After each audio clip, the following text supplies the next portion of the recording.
របៀបស្នើសុំទៅកាន់ក្រុមហ៊ុន Facebook សម្រាប់បងប្អូនដែលបានលេង Challenge 300K គ្រប់ហើយមកដល់ពេលនេះនៅតែមិនទាន់បានធូរ CM ឬក៏មុខងាររលុយតាម Facebook ទៀតអញ្ចឹងនៅក្នុងវីដេអូនេះខ្ញុំនឹងប្រាប់ពីរបៀបស្នើទៅកាន់ក្រុមហ៊ុន Facebook ឲ្យឆាប់តម្លាក់ធូរ CM មកកាន់ Page ឬក៏ Account របស់បងប្អូនតោះទៅមើលវីដេអូទាំងអស់គ្នាឥឡូវបងប្អូនចូលទៅកាន់ Account Facebook ឬក៏ Page ដែលយើងលេង Challenge 300K គ្រប់ណាអានេះជា Account Facebook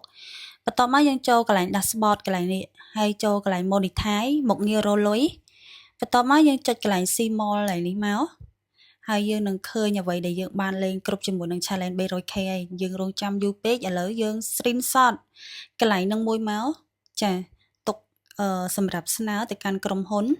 ចាបន្ទាប់មកបងប្អូនចុចសញ្ញាព្រូនថយក្រោយមកវិញរួចហើយយើង scroll ចុះខាងក្រោមបន្តិចចា Screenshot កន្លែងនេះមួយទៀតបងប្អូនចាថតមកយើង save ទុកមួយទៀតហើយបងប្អូនថយទៅក្រោយវិញទៅកន្លែង profile របស់បងប្អូនចុចកន្លែង reel ចាបន្ទាប់មកយើង screenshot កន្លែងនោះមួយទៀតចាយើង save ទុកមួយទៀត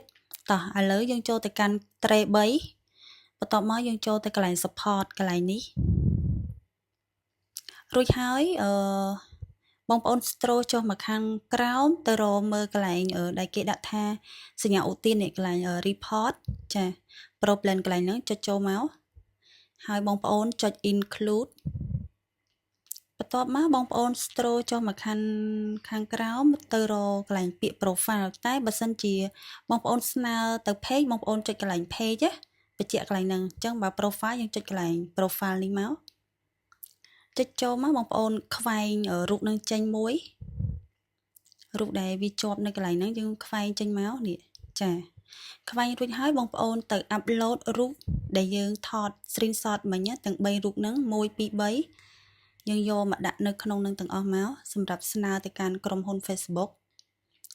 ចានៅពេលហើយយើងចុចកន្លែងនេះពាក្យស្នើសុំបងប្អូនអាចយកពីខ្ញុំបានខ្ញុំភីងនៅកន្លែង comment នៅក្នុងវីដេអូហ្នឹងចា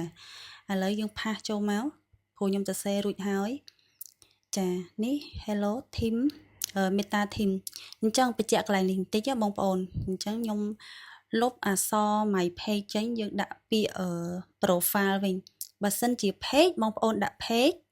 បាទ profile Facebook យើងដាក់ profile កន្លែងនេះបងប្អូនបញ្ជាក់ចាកុំឲ្យធ្វើច្រឡំចាកន្លែងនេះបងប្អូនណាចាតោះបន្ទាប់ពីយើងទៅសេរួចហើយចាយើងធ្វើការ send